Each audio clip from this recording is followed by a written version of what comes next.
Eric Holder resigns, not entirely unexpected.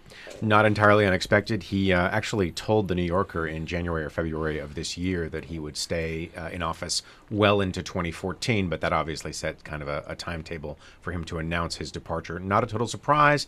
One of President Obama's closest friends, one of his most long-serving advisors.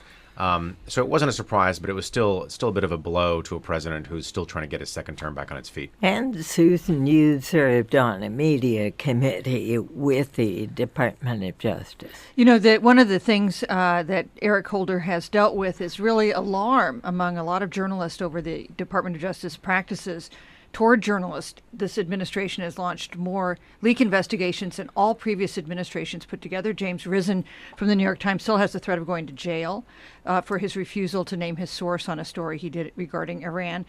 And one of the things that, in the wake of all this criticism, one of the things that Eric Holder did was form a group of about 8 journalists to meet with him and talk about these issues. We don't have any power, but I think it's while I disagree with some of the practices the Justice Department has taken toward journalists, I appreciate the fact that he was willing to convene this group. We've been meeting at the Justice Department with him and with other officials, and to try to address some of the concerns. How many of you? There are about 8 journalists on this committee see. and 2 media lawyers. Mm-hmm. And Reid Wilson, why now? There's some talk he had health problems. Yeah, apparently his wife, who's a physician, was worried about his a recent health scare. There wasn't a lot of detail about what that would have been, but there's also a political reality, and the political reality is Democrats control the Senate now.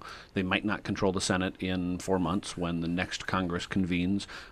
This gives the White House an opportunity to put forward a new nominee, and the short list is already out, to put forward a new nominee, to hold the necessary confirmation hearings in a lame duck session after the election, and then perhaps to get a vote on the confirmation when Democrats still have the majority. But is he really going to be able to get a vote?